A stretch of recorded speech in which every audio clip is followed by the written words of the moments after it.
Olá, seja bem-vindo, seja bem-vinda. Eu sou a Gabriela Varela. Tá começando um videocast em detalhes. Hoje um em detalhes especial. Ao meu lado eu tô com a minha convidada de hoje, especialíssima, a ministra do Planejamento e Orçamento, Simone Tebet. Ministra, é um prazer conversar contigo. Muito obrigada. Ô, Gabriela, eu que agradeço a oportunidade de conversar com o Brasil através da sua voz.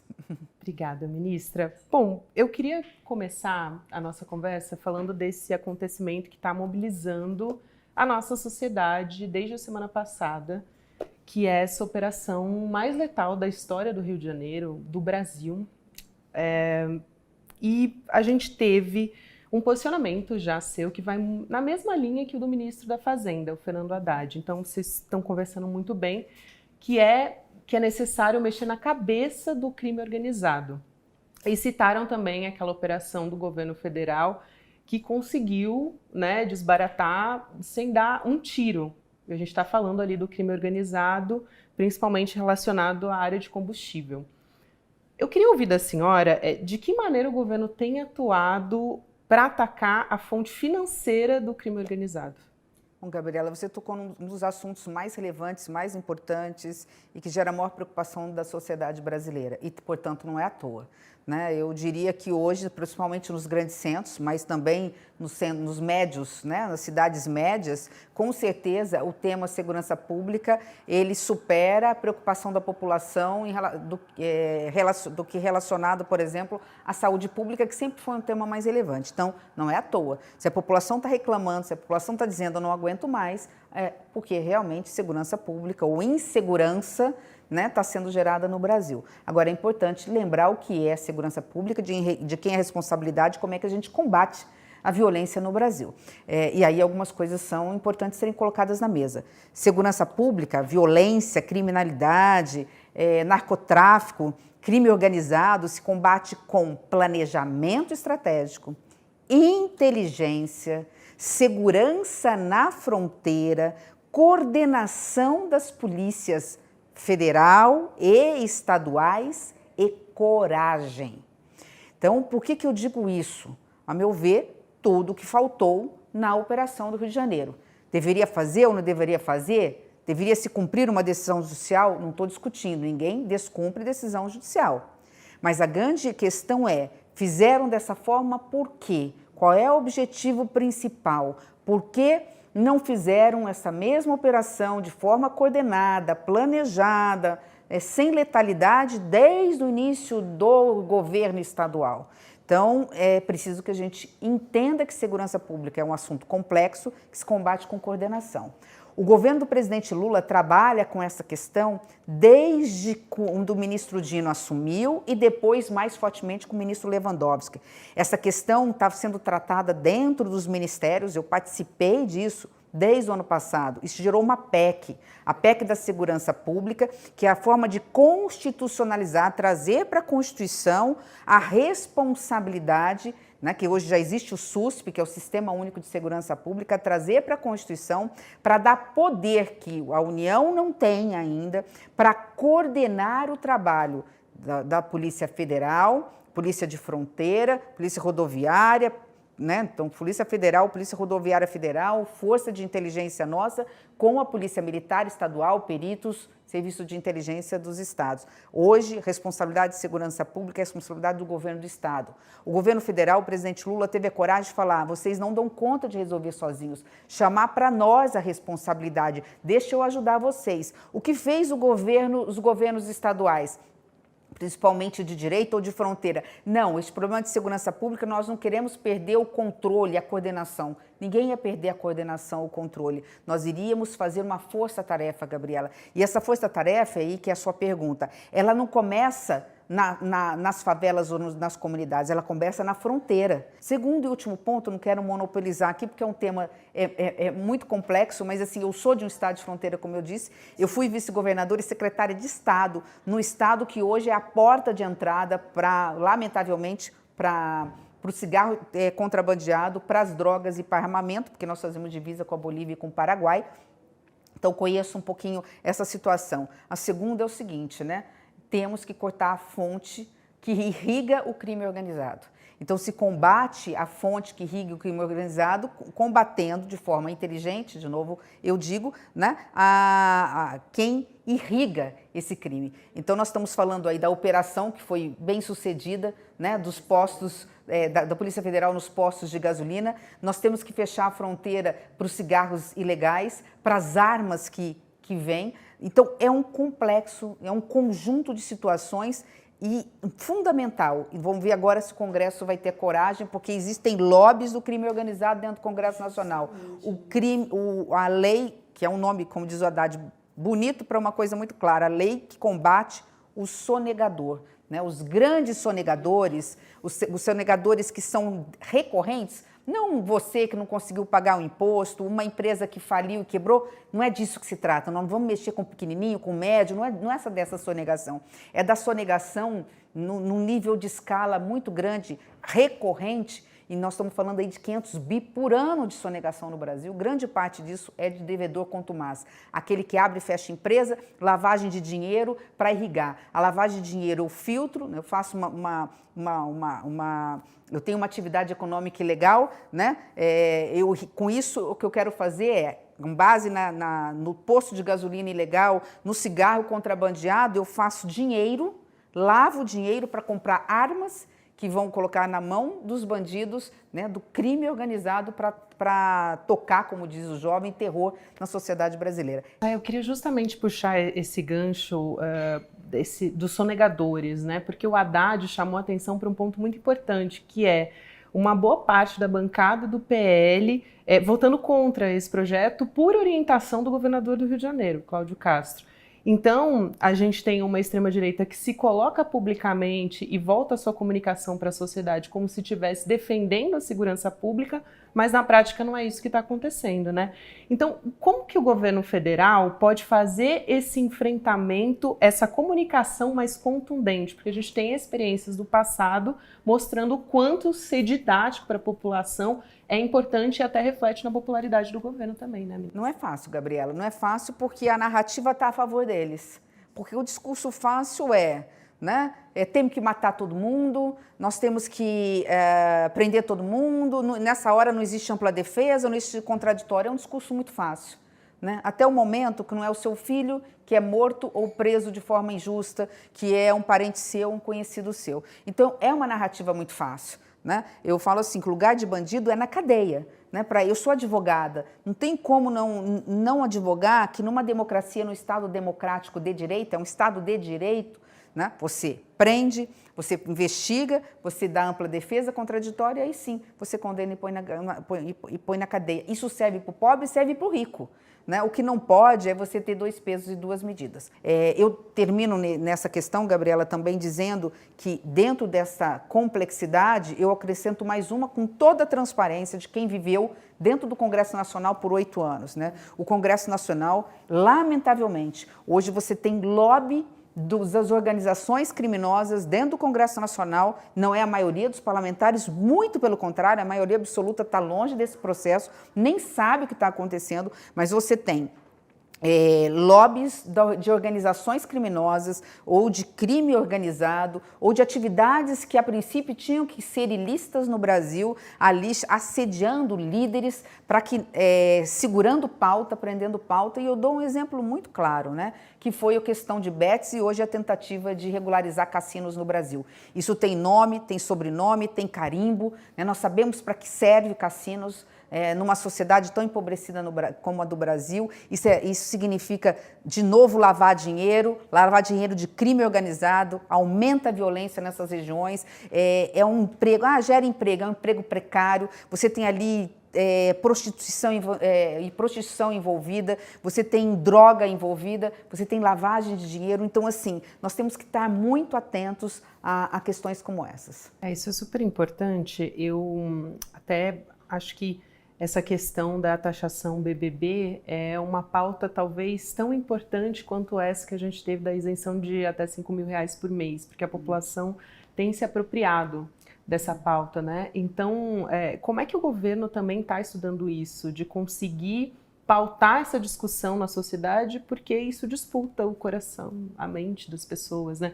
Como, por exemplo, também a questão da escala 6x1, que tem sido muito colocada. Perfeito, perfeito. A população está sempre muito atenta. Ela sabe que essa narrativa de que o governo só quer aumentar impostos não é verdadeira. Uma coisa é você querer aumentar o imposto do trabalhador. Outra coisa é você, ou mesmo da classe média, que é empobrecida no Brasil. Outra coisa é você falar, não, eu quero que a classe média não pague mais imposto de renda. Nós estamos falando de uma promessa do presidente Lula. Ah, é para ganhar a eleição? Não é verdade. Isso é promessa da campanha do presidente Lula lá atrás, que só pode se efetivar agora com muito custo da equipe econômica, que precisa compensar a quantidade de dinheiro que nós vamos deixar de arrecadar. Como é que se compensa? Cobrando imposto de quem não paga imposto no Brasil. Então, quem não paga imposto, ou paga um imposto muito pequeno comparado à média mundial, tem que pagar o imposto para compensar e equilibrar essa conta, porque isso se chama justiça tributária, isso não é aumento de imposto. Então, essa narrativa deles não vai colar. Bets no Brasil, por mim, bet era ilegal. Eu fui contra, segurei o máximo possível quando eu fui parlamentar, não é por outra coisa, não. Acho que a sociedade brasileira precisa ainda de muita educação financeira, né? Entender como é que funciona, né? Ter condições de dar conta, de multiplicar esse dinheiro de forma inteligente, racional, né?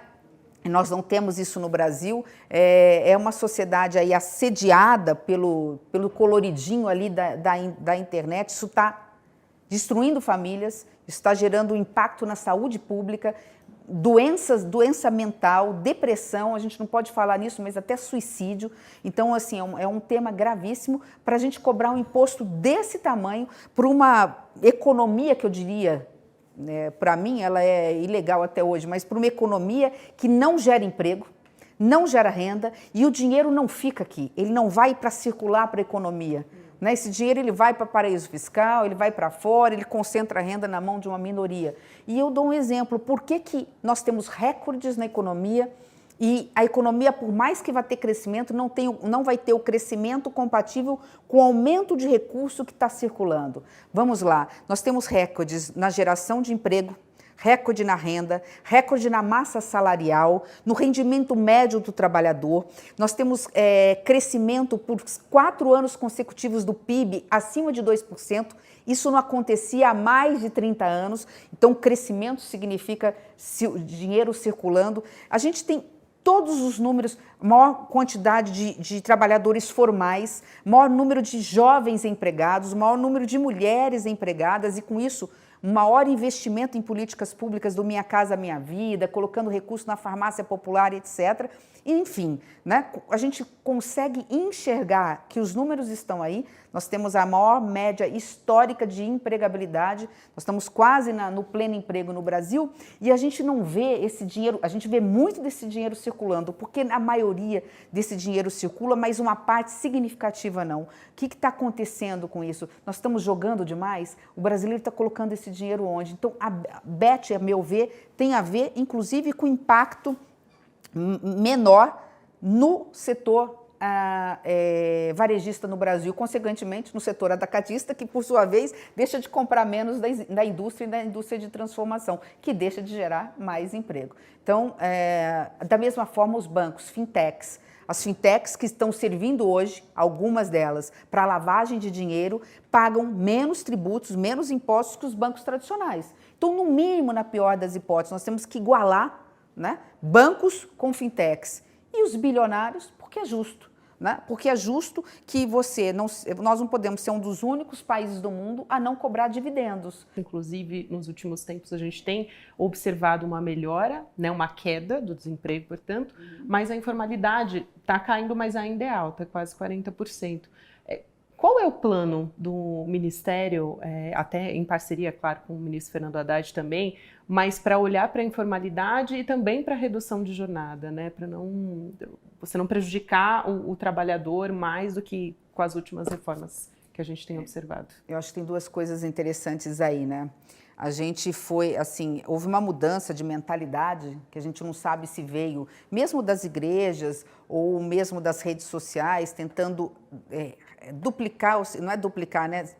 Projetar para o Brasil, abrasileirar aquilo que em alguns lugares do mundo né, existiram, e a gente tem mania também de trazer não só as coisas boas, mas a gente tenta importar as coisas ruins, e o que é muito complicado, que é essa questão, né, da teoria da prosperidade relacionado à questão de que eu quero ser dono do meu próprio negócio. Ótimo. Se é assim, vamos buscar esse sonho. É responsabilidade do Estado brasileiro dar as condições para o microempreendedor, para o empreendedor individual, para aquele que quer ser pessoa jurídica, PJ, ter condições de, quanto empresa, prestar um serviço, né, um serviço dentro da sua atividade. Está tudo certo. O problema é quando ele é jogado para essa informalidade, porque ele não tem alternativa, né? E quando ele é jogado dentro dessa informalidade, iludido de que isso vai gerar para ele, né, uma melhor qualidade de trabalho, ele vai ter o tempo dele, a vida dele, o tempo dele à disposição, e com isso ele vai ganhar mais dinheiro. Então, isso tem que ser, nós estamos tratando, o Ministério do Trabalho, a equipe econômica, busca alternativas para essa precarização do trabalho, a gente chama muito de uberização do trabalho. Qual é a alternativa? Principalmente ouvindo essas pessoas. Quando eu fiz o PPA participativo, a gente andou o Brasil inteiro, nós fizemos o plano de médio prazo do Brasil, foi o mais participativo da história, ouvindo toda a sociedade, né, do jovem ao idoso, do trabalhador ao presidente das federações das indústrias, ouvindo todos os setores, né, a gente percebeu muito isso, que há dentro dessa pauta ainda não há um consenso no trabalhador. A gente precisa primeiro desse consenso, nós estamos fazendo esses levantamentos, o ministro do Trabalho pode depois explicar melhor.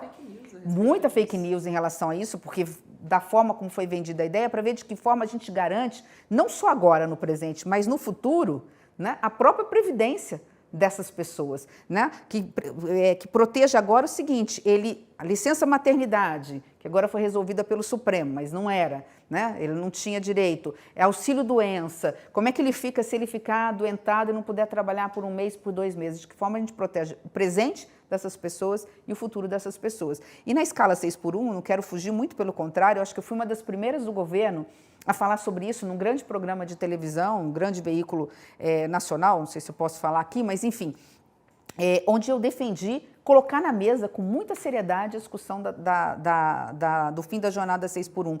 Por quê? Porque não é humano, porque não é justo, porque a gente sabe que um dia de descanso não dá para fazer as coisas de casa, seja homem ou seja mulher. Né? Tem que trocar a lâmpada, tem que lavar a louça, tem que cuidar do filho, tem que faxinar a casa, tem que ir no supermercado. Quer dizer, é desumano. E no passado justificava. A gente não tinha o que fazer. Hoje a gente tem ciência, a gente tem tecnologia, a gente tem inovação, a gente tem IA, inteligência artificial, e ela está substituindo o homem. Então, é a forma até de garantir a empregabilidade, porque daqui a pouco, como as máquinas estão lentamente substituindo o homem em determinadas atividades, quando eu reduzo a jornada de trabalho dele, eu coloco a máquina fazendo também. Então, essa discussão que vai quebrar o Brasil, eu ouvi quando, lá atrás, eu acho que eu era prefeita, quando o presidente Lula estava no Lula 1, final do Lula 1, e eu me lembro que essa discussão assim, poxa, aumentar o salário mínimo acima da inflação vai quebrar o Brasil porque a economia não suporta. Né? Os grandes não suportam, aí não, os grandes suportam, os médios suportam. Aí vimos que até os pequenos suportavam. Né? Agora com IA, com máquina, substituindo temporariamente 1 hora, 2 horas de serviço do homem, é possível não só aumentar o salário mínimo acima da inflação, que eu sempre faço esse parênteses, eu acho que é a maior política social do governo do presidente Lula. Eu acho que essa é isso que nós almejamos. Bolsa Família para quem precisa, qualifico essas famílias, elas saem do Bolsa Família, elas vão para o salário mínimo, mas elas têm que ter um salário mínimo ganhando acima da inflação para a gente diminuir o fosso da desigualdade salarial. Então, a escala do 6x1 feita de forma organizada, ela é factível, ela é exequível, ela é justa e ela é necessária. Ela é necessária não só pensando no ser humano, uma questão de solidariedade, mas quem não quiser, não estiver preocupado com o outro, né, se colocar no lugar do outro, então olhe pelo lado da economia, olhe pelo lado da saúde pública. Vai ser menos remédio, menos consultas, menos problema mental, né, menos ausência, né, e licenças, e a própria economia ganha com isso. Então, a saúde pública ganha, o orçamento brasileiro ganha e todos ganhamos. Eu tenho Uma preocupação que eu acho que a gente tem solução para isso, e talvez precise de, né, colocar isso numa escala, é com aquele que tem dois ou três empregados só. Né? Então, assim, aquele pequeno empreendedor, né, o pequeno comerciante que tem uma barraquinha só, uma portinha só e tem 1 ou 2 funcionários. Como é que ele vai fazer com isso? Mas é absolutamente resolvível isso. Né? Eu recebi no meu gabinete semana retrasada, salvo engano, a deputada Érica, que ela estava discutindo, vendo com a equipe econômica como é que podia avançar nesse debate, e eu acho que é um debate que não só está maduro para a discussão, como eu acredito que de 1 ano e meio a 2 anos nós podemos tirar isso definitivamente do papel. Excelente. E a senhora falou da inflação, a percepção da inflação, principalmente para a população mais pobre, é nos alimentos. Falou de carne também, de café. Quero perguntar sobre tarifaço, porque a gente está no meio de uma negociação, teve esse primeiro encontro do presidente Lula com o Donald Trump, que gerou aquela foto, enfim, que até tomou conta das redes, e logo depois a gente teve essa mudança com a operação mais letal do Rio de Janeiro. Mas como é que está essa negociação dos produtos? A gente tem alguma perspectiva de conseguir suspender, talvez, a taxação de algum insumo? Como é que a senhora tem participado, né, o seu ministério, dessas conversas? Primeiro, dizer que o episódio da fotografia Trump-presidente Lula na Malásia, né, que é uma foto emblemática, importante, histórica, na medida em que ela desfez uma série de narrativas, né, eu acho que deixou sem dormir muita gente que mentia para a população brasileira, né, dando uma percepção equivocada. Segundo, deixou muito claro que o presidente Trump não tinha noção efetiva, ou não tem, do que está acontecendo no Brasil, no que se refere à democracia, à ameaça que nós sofremos no final do ano, inclusive lembrando, né, tentativa de assassinato de 3 autoridades, presidente Lula, vice-presidente e ministro do Supremo Tribunal Federal. Acho que isso surpreendeu. Mas o que eu queria ressaltar desse episódio é, primeiro, que isso reforçou, né, que nós temos uma das maiores, se não for a maior e melhor diplomacia do mundo. O Ministério das Relações Exteriores funcionou. E ele funciona e funciona bem porque ele funciona com equilíbrio e ele funciona com sabedoria e no silêncio. Trabalhou direitinho, do jeito certo, no tempo certo e conseguiu colocar 2 estadistas, 2 homens, né, que governam 2 países soberanos frente a frente. E segundo, né, sem dúvida nenhuma, a capacidade de diálogo, de negociação de alguém que começou em sindicato, que é a capacidade que o presidente Lula chegou. Me impressionou, ele chegou de igual para igual, mostrando, isso deu um orgulho danado de ser brasileiro. Independente de quem gosta, quem não gosta do presidente Lula, todos têm que reconhecer, né, que ali nós chegamos como um país soberano. Podemos ser menor em tamanho da economia, podemos não ser a maior potência do mundo, como é os Estados Unidos, mas é um país que alimenta o mundo, que tem a maior floresta tropical, que tem todos os climas e a melhor transição ecológica e energética do planeta. Enfim, nós chegamos chegando. O presidente chegou chegando, falou, olha, eu estou aqui pronto para negociar, para dialogar, né? Vamos conversar, né? Houve simpatia entre os dois, houve transparência entre os dois, isso abriu as portas. Mas comércio, a guerra comercial envolve money, né? Envolve dinheiro, ninguém negocia para perder. O que me dá a certeza de que muitos produtos vão ser revistos em relação ao tarifaço é a necessidade que os Estados Unidos têm em relação a alguns produtos brasileiros. Sim. Ministro, eu sei que a gente está encaminhando para o final, eu queria falar um pouco de política também. Eu vejo a maneira como a senhora fala, estando muito de acordo, né? Sempre fala que tem muito mais alinhamento do que diferenças com o presidente Lula. E eu acho super importante, agora há pouco, a senhora foi ao ICL, deu uma entrevista para o Chico Pinheiro e disse: a eleição para o Senado vai ser a mais importante de 2026. Por N motivos, porque os senadores podem pautar, por exemplo, um pedido de impeachment para um ministro do STF.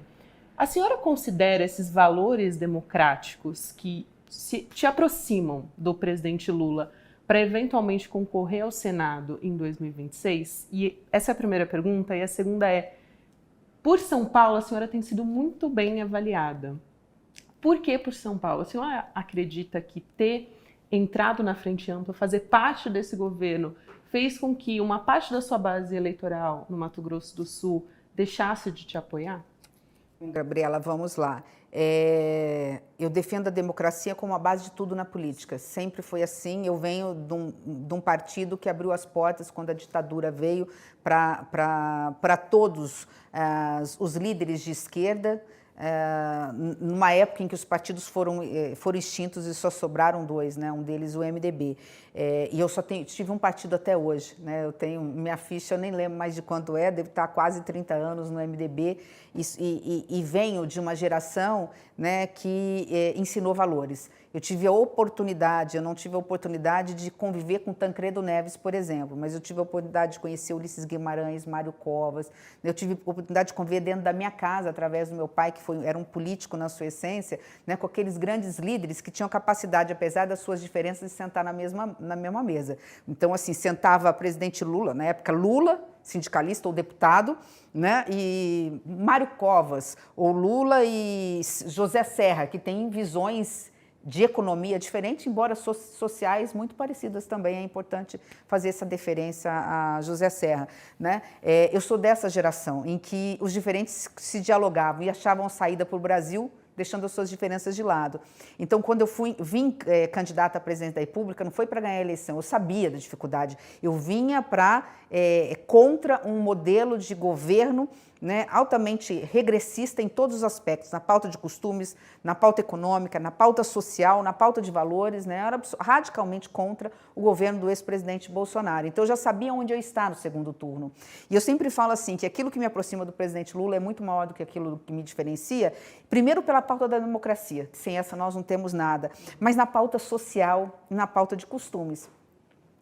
A única coisa que me diferencia é a forma, em alguns momentos da economia, né? Mas também eu percebi do governo do Lula uma responsabilidade fiscal muito grande, né? Que é isso que você não precisa...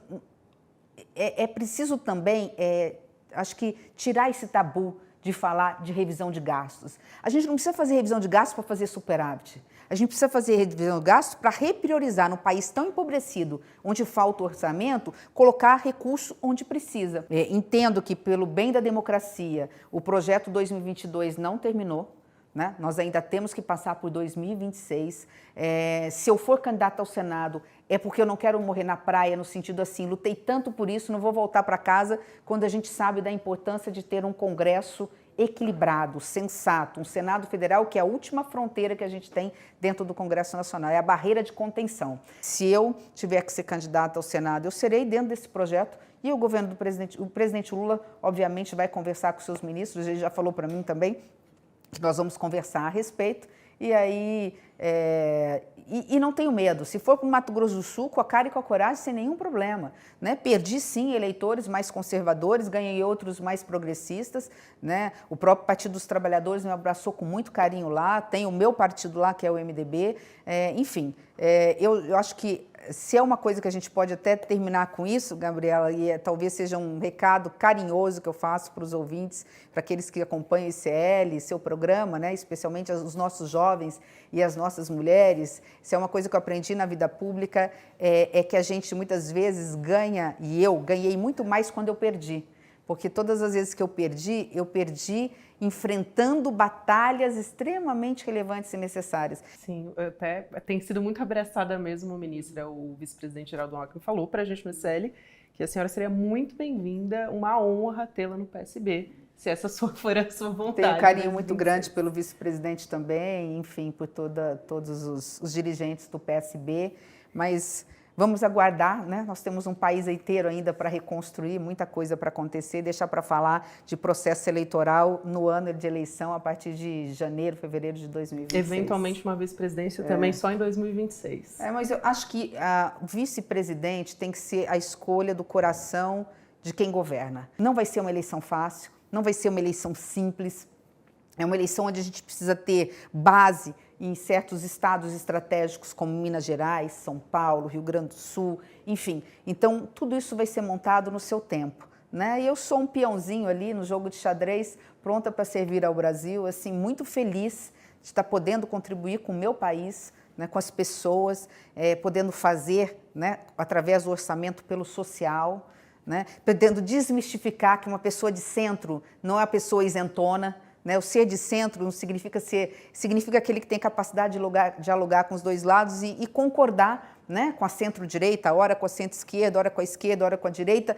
sem os radicalismos, né, sem falar da extrema-direita, porque essa não nos atende e não nos serve, né? Então, e desmistificar essa coisa que uma pessoa de centro-direita na economia, né, não busque social, né? Todos nós temos, né, pelo menos os homens públicos de bem, têm um único objetivo: justiça social. Essa é a minha bandeira, né? A forma de fazer, de repente, pode ser um pouco diferente da do Haddad, da do presidente Lula, da do PT, mas a gente tem o mesmo objetivo, a gente quer ver a felicidade das pessoas, né? Ninguém é feliz vendo a infelicidade alheia, não há como. Você vive em sociedade, você é feliz olhando na rua e vendo um morador de rua? Não tem como você ser feliz assim. Você é feliz vendo sua filha no banco da universidade e jovens negros de periferia não podendo ter essa possibilidade?